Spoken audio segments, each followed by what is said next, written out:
말씀 사무엘하 24장 18절에서 25절까지 말씀 교독합니다. 사무엘하 24장 18절에서 25절까지 말씀입니다. 오늘은 10월의 마지막 날 10월 31일 월요일 아침입니다. 10월 31일자 본문 사무엘하 24장 18절 에서 25절까지 맨 마지막 부분 교독하겠습니다. 이날에 갓이 다윗에게 이르러 그에게 아뢰되 올라가서 여부스 사람 아라우나의 타작 마당에서 여호와를 위하여 제단을 쌓으소서 하매 다윗이 여호와께서 명령하신 바 갓의 말대로 올라가니라. 아라우나가 바라보다가 왕과 그의 부하들이 자기를 향하여 건너옴을 보고 나가서 왕 앞에서 얼굴을 땅에 대고 절하며 이르되 어찌하여 내 주 왕께서 종에게 임하시나이까 하니 다윗이 이르되 내게서 타작마당을 사서 여호와께 제단을 쌓아 백성에게 내리는 재앙을 그치게 하려 함이라 하는지라. 아라우나가 다윗에게 아뢰되 원하건대 내 주 왕은 좋게 여기시는 대로 취하여 드리소서. 번제에 대하여는 소가 있고 뗄 나무에 대하여는 마당질하는 도구와 소의 멍에가 있나이다. 왕이여 아라우나가 이것을 다 왕께 드리나이다 하고 또 왕께 아뢰되 나의 하나님 여호와를 왕을 기쁘게 받으시기를 원하나이다. 왕이 아라우나에게 이르되 그렇지 아니하다. 내가 값을 주고 내게서 살이라. 값 없이는 내 하나님 여호와께 번제를 드리지 아니하리라 하고 다윗이 은 50세겔로 타작마당과 소를 사고 그곳에서 여호와를 위하여 제단을 쌓고 번제와 화목제를 드렸더니 이에 여호와께서 그 땅을 위한 기도를 들으시매 이스라엘에게 내리는 재앙이 그쳤더라. 어제 주일 설교도 일부 했기 때문에 익히 잘 아는 말씀이라고 생각합니다. 다윗이 인구조사를 해서 큰 재앙, 전염병이 내려서 7만이 죽는 상황 가운데 그 뒷이야기를 지금 오늘 하고 있습니다.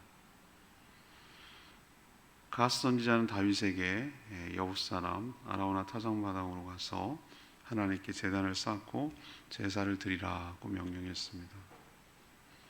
다윗은 즉각 순종해서 아라우나에게 가서 땅을 사서 제단을 쌓고 제사를 드려 재앙을 그치게 하려 한다고 그렇게 말을 했습니다. 아라우나는 상황을 듣고 설명을 듣고 그냥 이 땅과 재물과 번제를 드릴 나무까지 그냥 드리겠다고 했으나 다윗은 그렇지 않다라고 거절하고 값을 지불하고 은 50세겔이라는 값을 주고 사서 거기서 마당도 사고 소도 사고 했으니까 번제와 화목제를 드렸더니 하나님께서 그 기도를 들으시고 그 땅에 내렸던 재앙 곧 전염병을 멈추셨다라는 내용으로 사무엘하가 끝납니다. 오늘 질문은 어제 주일날도 연결되는 얘기인데 죄악은 어떻게 해결해야 할까? 우리의 죄악을 어떻게 해결해야 할까? 이것이 오늘 질문입니다. 먼저 18절에서 21절까지 말씀입니다. 속죄의 자리로 나가야 합니다. 이스라엘 전역에 내리친 이 전염병으로 7만 명이 죽어가는 날 갓 선지자가 다윗에게 가서 여부스 그 가나안 7부족 중 하나죠. 여부스 사람 아라우나의 타작마당에 올라가서 여호와를 위하여 제단을 쌓으십시오라고 그렇게 제안을 하고 명령을 했어요. 다윗은 백성들이 죽어가는 모습을 보면서 너무 괴로워서 차라리 자신과 자신의 가정을 치시라고 요청할 정도로 마음이 찢어지는 것 같은 고통을 겪었어요. 저는 이게 진짜 회개라고 어제도 말씀을 드렸어요. 이런 과정을 통과해야 되는 것이죠. 너무 쉽게 회개하고 너무 가볍게 속죄하면은 속죄의 은총이 뭔지를 귀한 줄 몰라요. 그렇지만 다윗이 하나님께 요청하기를 뭐라고 그랬죠? 진노 중이라도 긍휼, 하나님의 긍휼을 바랐던 것이죠. 하나님은 형벌을 집행하는 천사가 바로 그 타작 마당, 아라우나의 타작 마당에서 예루살렘을 향해 전염병으로 내리치려고 하는 순간이었어요. 그러나 다윗의 그 간구, 다윗의 그 요청, 진노 중에 하나님은 긍휼하시니 그게 맞았어요. 다윗은 하나님을 정확하게 알고 있었던 것이에요. 그래서 하나님께서 그만하면 됐으니 중단하라, 그쳐라, 족하다 라고 말씀하셨어요. 긍휼을 베푼 거죠. 말 다 그대로예요. 진노 중에 긍휼을 베푸신 것이죠. 그렇지만 이 긍휼의 효력이 발생하려면, 효력이 나타나려면, 긍휼을 입으려면 죄인이 어디로 나와야 되는가? 바로 속죄의 자리로 나와 하나님을 만나야 될 줄로 믿습니다. 저는 재앙의 자리가 속죄의 자리가 되고 속죄의 자리가 긍휼과 회복의 자리로 바뀔 수 있게 될 줄 압니다. 어떻게 하면? 맞더라도 하나님 앞에 나와 맞으면, 맞더라도 하나님의 긍휼을 바라며 나가면, 그때 하나님께서 은혜를 베풀어 주시고 철회하시고 긍휼을 베풀어 주실 줄 믿습니다. 적절한 비유인지 모르겠으나 우리도 아이를 키울 때 보면은 애들 성격 나타나요. 다 애들이 잘못 안 하고 어떻게 큽니까? 매암만 안 맞고 큰 애가 세상에 어디 있겠어요. 근데 꼭 뭐 혼나서 매를 들면 두 가지 타입이 있어요. 하나는 약 올리고 도망가는 거, 안 잡히려고. 그런 애는 붙잡혀서 비 오는 날 먼지 나도록 더 맞아요. 약을 올린 죄가 더 추가되기 때문에. 근데 반대로 몇 대 맞더라도 엄마의 치마폭으로 파고드는 아이들이 있어요. 잘못했다고 그러고. 몇 대 맞아요. 안 맞는 건 아니에요. 맞는데 덜 맞아요. 그래도 빨리 그 화가 풀어져요. 그렇게 하면 화가 나지만 속히 가라앉아요. 그런데 안 맞겠다고, 한 대도 안 맞겠다고 뺀질뺀질거리고 도망가면은 언젠가 붙들려요. 그리고 괘씸죄에 걸려서 더 맞아요. 저 그거 생각했어요. 그래, 우리가 어떻게 안 잘못하고 살 수 있어요? 잘못합니다. 그렇지만 우리는 다윗처럼 해야 되는 거예요. 파고 들어가야 되는 거예요. 맞더라도 하나님한테 맞아야 되는 거예요. 그리고 하나님의 자비와 긍휼을 바랄 때 하나님께서 우리를 측은히 여기시고 불쌍히 여기시고, 하나님 우리를 알아요.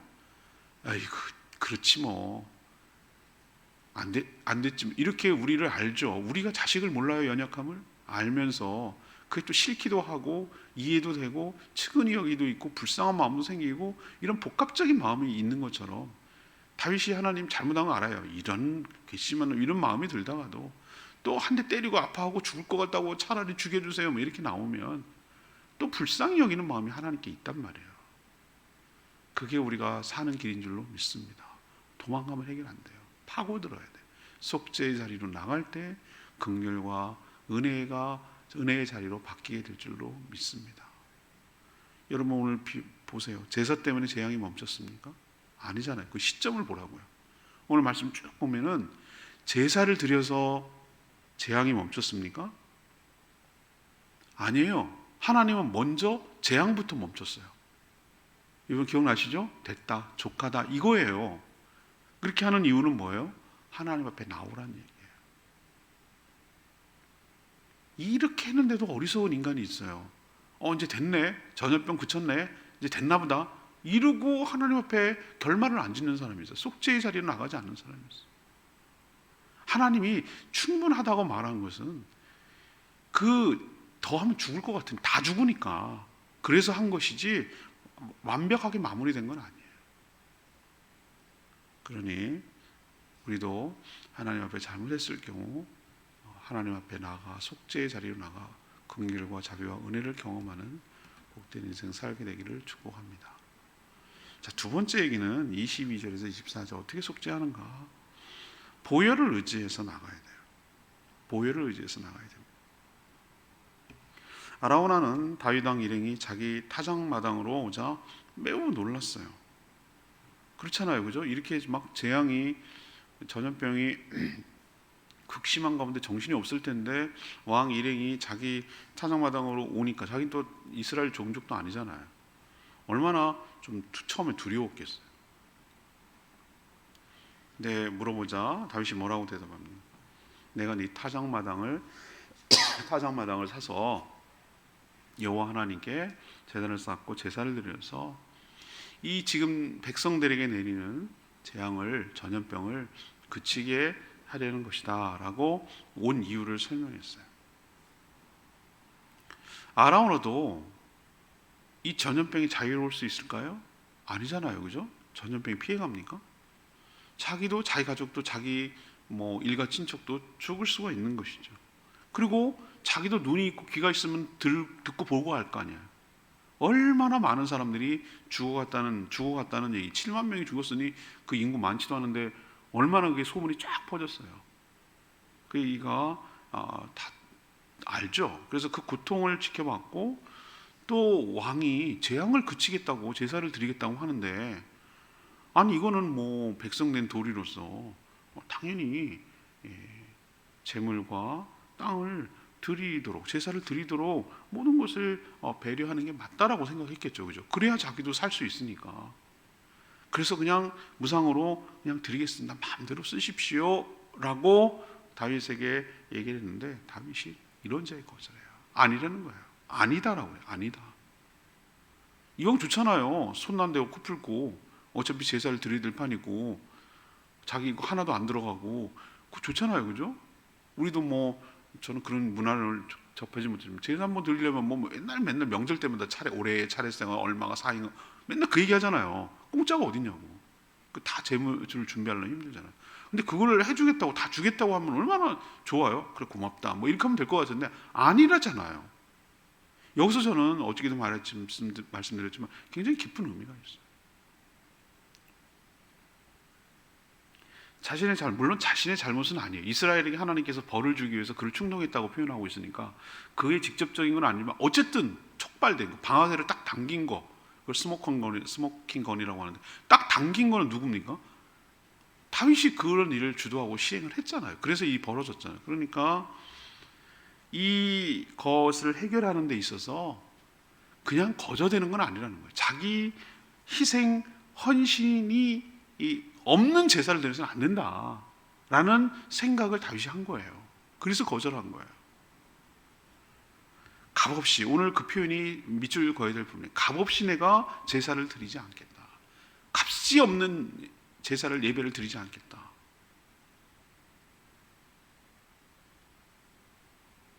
우리도 하나님께 나아갈 때 예배를 드릴 때 값없는 제사는 온전치 못해요. 그래서 은 50세겔을 주었어요. 그래서 그 땅 타작마당을 샀고요. 그리고 타작하려고 소가 있었던 모양이에요. 멍에 이렇게 메고 이렇게 방아 돌리고 그래야 되잖아요. 그거 사고 또 여러 가지 타작하는데 농기구 같은 그런 게 거기 있었겠죠. 마당질하는 도구, 이게 농기구였겠죠, 그죠? 아마 추수하고 타작하고 이렇게 하는 과정의 나무였을 거예요. 그래서 그 타작하던 소는 제물이 되고 그 농기구들 여러 가지 것들은 뭐죠? 뗄감이 되고 태워야 되니까 그 도구 다 샀어요. 값없는 제사는 소용없습니다. 가당치 않다는 거예요. 합당치 않다는 거예요. 우리가 속죄를 받으려면 어제도 말씀드렸지만 보혈을 기반으로 해서 의지하고 나가야 될 줄로 압니다. 우리 역시 예수 그리스도의 보혈을 의지하며 하나님 앞에 나가는 것이지 그냥 저절로 값없이 나가는 것은 아니에요. 예수 그리스도께서 우리 죄값을 치르시고 속죄하셨기 때문에 우리가 원래는 값이 있는 거죠. 목숨값이죠. 그래서 하나님께 나갈 수가 있는 것이죠. 근데 우리 입장에서 보면 뭐죠? 그분이 다 갚았기 때문에 우리는 어떤 면에서 거저 나가는 것이지만 사실은 하나님께 속죄받고 나아가 은혜의 자리에 나가기 위해서는 엄청난 값을 지불한 것이죠. 목숨값을 지불하고 우리가 나갈 수 있는 길을 열어주신 것이죠. 그러니 우리도 늘 감사해요. 휘장이 위에로부터 아래로 찢어져서 지성소 휘장이 찢어져서 나갈 수 있는 것은 예수님이 성경의 히브리서 표현하고 있어요. 자기 육신으로 이게 장막을 여셨다고 그랬어요. 하나님께 나갈 수 있는 길을 여셨다고 그랬어요. 그 얘기는 뭐냐? 예수님이 그 죽음으로 인해서 십자가의 죽음으로 인해서 보혈을 흘리고 죽음으로 인해서 우리 같은 죄인이 하나님 앞에 나갈 수 있도록 값을 다 치르신 것이에요. 예수님께서 십자가에 있었던 맨 마지막의 말, 여러분 굉장히 중요한 말이에요. 다 이루었다. 다 이루었다. 다 이루었다는 얘기는 뭐냐? 우리가 시장에서 쓰는 말은 뭐냐면 은행에서 빚을 졌고 누구에게 빚을 졌으면 다 갚았다. 다 끝났다. 이제 채무관계 없다. 이제는 뭐 자유롭다. 이제는 빚쟁이한테 발목 잡힐 일 없다. 이제 다 모든 것을 다 지불했다. 그 얘기예요. 그래서 하나님 앞에 나갈 수 있는 길이 열린 줄로 믿습니다. 그러니까 우리가 하나님 앞에 나갈 때 항상 뭘 의지해야 됩니까? 보혈을 의지해요. 보혈. 주의 보혈, 주의 보혈, 주의 보혈. 한 예수 그리스도의 이름으로 주의 보혈을 의지하며 하나님께 나아가고, 값없는 제사가 아니라 자기의 희생과 헌신이 담겨있는 예배, 자기의 시간과 자기의 물질과 자신의 몸과 자신의 거룩한 일주일의 삶을 하나님 앞에 가져와서 제물로 드리며 하나님께 영광 돌리는, 값 없는 제사가 아니라 값이 있는 제사, 그런 제사를 드릴 때 하나님께서 기뻐 받으시고 속죄와 은총의 축복을 우리에게 다윗에게 주셨던 것처럼 우리에게도 허락하여 주실 줄 믿습니다. 마지막 세 번째는 25절에 있는 말씀인데요, 화목의 자리로 나가야 돼요. 화목의 자리로. 다윗은 아라우나 타작마당을 사서 거기에 그 제단을 쌓고 두 가지 제사를 드렸어요. 하나는 뭐죠? 번제. 또 하나는 뭐예요? 화목제예요. 내년에 우리가 드디어 올 것이 왔습니다. 기억에서 사라질 뻔했던 레위기를 내년에 하더군요. 내년에 쭉 편성된 거 보니까 어디서 성경 멈추냐면은 많은 사람들이 창세기, 출애굽기 가다가 레위기에서 다 막히고 넘어져요. 고기만 새까맣게 때가 묻어 있어, 손때가. 레위기 뒤에는 허해. 거의 넘어가기가 진짜 어려워요. 근데 은혜가 돼요. 레위기가 굉장히 깊어요. 어떻게 보면은 창세기, 출애굽기, 레위기, 민수기 중에서 가장 핵심된 게 레위기예요. 레위기. 아무튼 거기 보면은 5대 제사에 대해서 나옵니다. 5대 제사. 제사 방법도 나오고요. 제사에 대해서 얘기해요. 제사장들, 레위기는 말 그대로 제사장들의 직무에 관련된 거니까. 자, 번제, 우리는 뭐 과가 가고 개가 거고 다 뭐 제사 똑같이, 아니에요. 그 성격과 의미가, 목적이 달라요. 번제는 제물을 하나도 남김없이 다 태우는 거예요. 제만 남아요. 제만. 이게 뭡니까? 하나님 앞에 온전한 헌신을 뜻하기도 하지만 또 하나는 뭐예요? 온전한 속죄를 뜻하는 거예요. 죄는 요만큼도 남아서는 안 된다는 거. 완전히 다 뭐 해야 돼요?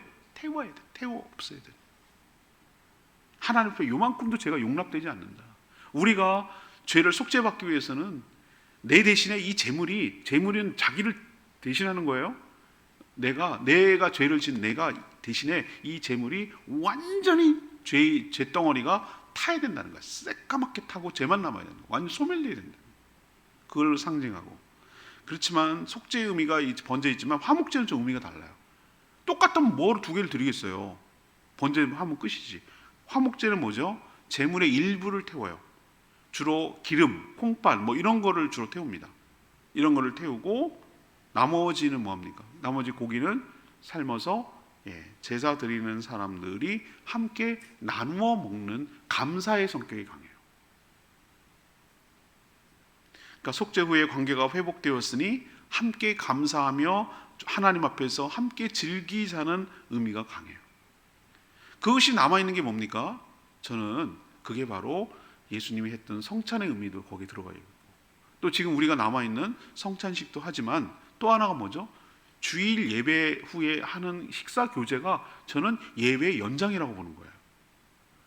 우리가 목장할 때 꼭 식사를 하라고 그러는 이유가 뭐겠습니까? 초대교회 당시에 그 문화를 보면은 항상 모이는 것 자체에 뭐가 들어갔냐면 식사가 들어갔어요. 간식 아니에요. 손님이 간식이고요, 가족은 식사라는 거거든요. 그래서 우리는 예배만 드리고, 어떤 사람은 설교만 듣고 가는 사람, 정말 그건 예배가 뭔지 모르는 사람이에요. 설교가 예배가 아니에요. 모든 전 과정이 다 준비하는 게 예배지만, 저는 뭐 형식으로 따지자면 어디까지라고 봐야 되냐면은 함께 식사하고 교제하는 것까지가 저는 예배라고 보는 거예요. 거룩하게 주의를 지키기 위해서는 성도들과 교제하며 신방하며 말씀을 배우며 돌아보며 전도하며 이런 것까지가 주의를 거룩하게 보내는 거예요. 예배 띡 드리고 가가지고 일하고, 예배 띡 드리고 와서 자기 뭐 놀러, 이거 아니에요. 저는 아니라고. 그러나 예배만 형식적인 예배, 어떤 제도화된 예배로 생각한다면 식사까지요, 식사까지. 근데 그걸 많이 놓쳐요. 그걸 화목제를 안 드리는 거예요. 번제만 드리고 끝나는 거예요. 이렇게 번제, 그 다음에 화목제, 이 두 가지 제사를 다 드렸어요. 그러자 드디어 그 땅을 위한 기도를 하나님이 들으셨다고 했어요. 그리고 내리쳤던 전염병 재앙을 그치셨다고 했어요. 마침내 이 모든 죄의 문제가 이렇게 해결되는 거예요. 이렇게 과정을 겪어야 되는 거예요. 토요일 오늘 본문 보시면 알겠죠? 죄가 어떻게, 어떤 과정을 통해서 정리되고 해결되는지 그 쭉 과정을 보잖아요. 전체 하나를 보잖아요. 바로 그 장소가 나중에 솔로몬이 성전을 짓는 장소가 되고, 지금도 이스라엘의 성전으로 남아있어요. 바로 그 자리예요. 솔로몬은 밧세바와 사이에서, 다윗과 사이에서 태어난 아들이죠. 그 아들이 아버지가 샀던 이 속죄의 장소, 아라우나 타작마당 장소에 하나님의 성전을 지어서 계속해서 속죄의 의미로, 감사의 의미로 제사를 드리는 성전을 만들었어요. 끊임없이 거기서 제사가 드려졌어요. 하나님과 화목의 관계로 나아가는 장소가 됐어요. 하나님은 이렇게 긍휼을 베풀어 주시고 전화위복으로 삼아 주십니다. 우리도 예수 그리스도를 통해서 하나님과 화해와 화목의 자리, 또 용서받은 죄인으로서, 용서받은 성도로서 함께 친교하며 친밀하게 나아가는, 그렇게 신앙생활하는 저희 모두가 됐으면 좋겠습니다. 레위기 말씀 마지막 25절, 화목제를 드렸더니 이에 여호와께서 그 땅을 위한 기도를 들으심에 이스라엘에게 내린 재앙을 그쳤더라. 예수 그리스도는 십자가에서 우리를 위한 번제이기도 하고 화목 제물이기도 해요. 그래서 하나님의 원수였던 우리의 죄를 소멸시키고 다시 화목할 수 있는 토대를 만들어 주셨어요. 하나님과 불화한 상태에 있는 한 우리 사람에게는 결코 안식, 평안함이 없어요.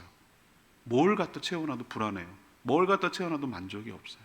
하나님과 화해할 때만 비로소 우리가 안정감을 누리는 거예요. 아이들이 엄마랑 뭐 야단 맞고 그러면은 뭘 갖다 줘도 다 필요 없어요. 엄마가 자기를 다시 사랑하고 여전히 사랑한다라는 게 확인이 돼야 안심이 되고 다른 게 뭐가 들어오지, 그게 확인이 안 되면 뭘 맛있는 걸 갖다 주고 뭘 재미있는 날은 다 필요 없어. 다 소용없어요. 하나님의 관계가 이렇게 우리에게 중요한 거예요. 예수 그리스도 십자가의 보혈을 의지하며 하나님 앞에 나아갈 때 우리의 허물과 죄악을 용서해 주시고 그 깨어졌던 관계를 다시 회복시키셔서 다시 사랑과 자비를 베풀어 주실 줄 믿습니다. 이로써 속죄의 과정을 설명했고, 이로써 사무엘하 묵상이 끝나고 내일부터, 내일 11월 1일 첫날부터는 신약성경 디모데전서 묵상을 한 2주 정도 걸쳐서 묵상합니다. 내일부터는 또 저녁마다 8시에서 10시까지 다니엘 기도가 시작됩니다. 많은 은혜 받으시기를 당부합니다. 오늘 말씀 붙들고 기도하기 전에 282장 찬양집 282장 부르고 기도하겠습니다. 찬양집 282장입니다.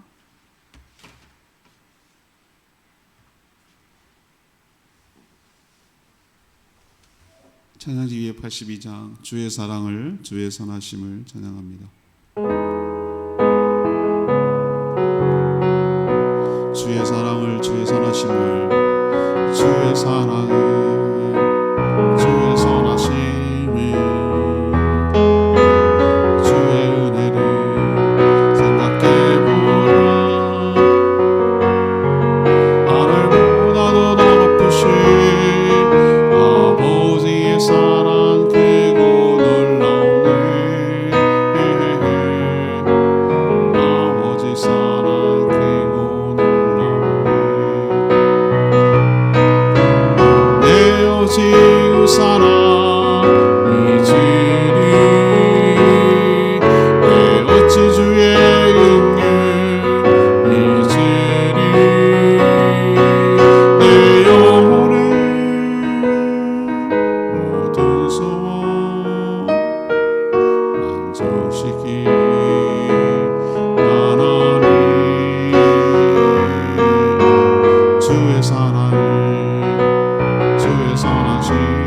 사랑 크고 놀라운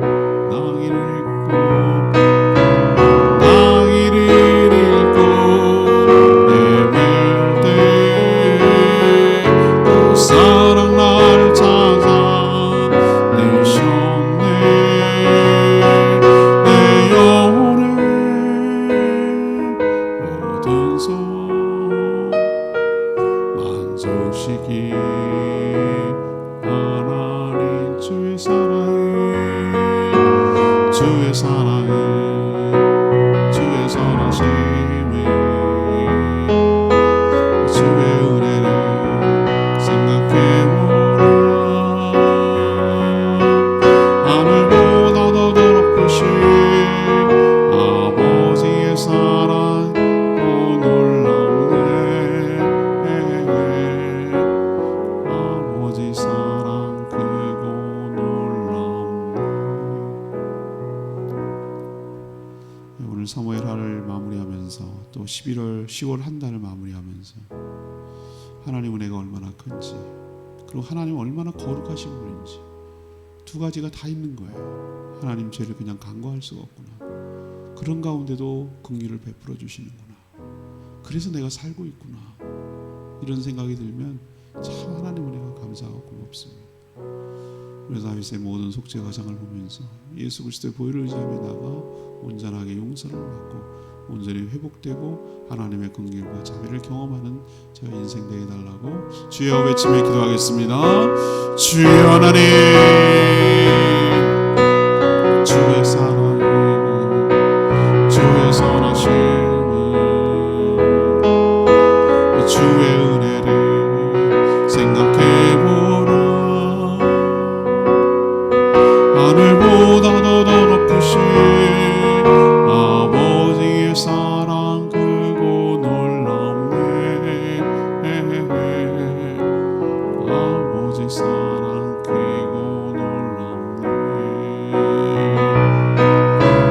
내 어찌 그 사랑 잊으리. 주의 긍휼 잊으리. 내 영혼의 모든 소원 만족시키 하나님. 주의 사랑을, 주의 선하심을, 주의 은혜를 생각해보라. 하늘보다 더 높으신 아버지의 사랑 크고 놀랍네. 아버지 사랑 크고 놀랍네. 하나님, 사무엘하 묵상을 마치면서 다윗의 모습에서 우리의 모습을 발견합니다. 저희는 다윗보다 더 큰 죄를 짓고 살아가는 연약한 자들입니다. 벌써 죽을 인생이었으나 하나님의 인내와 자비로 기다려 주셔서 지금까지 살고 있음을 고백합니다. 이제 예수 그리스도의 보혈을 의지하며 속죄의 자리, 곧 긍휼을 받는 자리, 자비를 경험하는 자리로 나가기를 원합니다. 예수 그리스도의 보혈로 저희 허물과 죄를 덮어주셔서 죄를 사해 주시며 깨어진 관계가 회복되도록 은총을 주시옵소서. 하나님과의 관계가 회복되지 않는 한 우리에게 진정한 안식과 평화가 있을 수 없음을 깨닫습니다. 그러니 매일매일 주의 보혈을 의지하며 하나님 앞에 나아가 예배하신 자비와 은총과 사랑을 받으며 살아가게 하여 주시옵소서. 10월 한 달도 주의 은혜 가운데 마무리하게 하심에 감사하고 내일부터 시작되는 11월도 주님의 은혜 가운데 살아가는 복된 한 달 되게 하여 주시옵소서.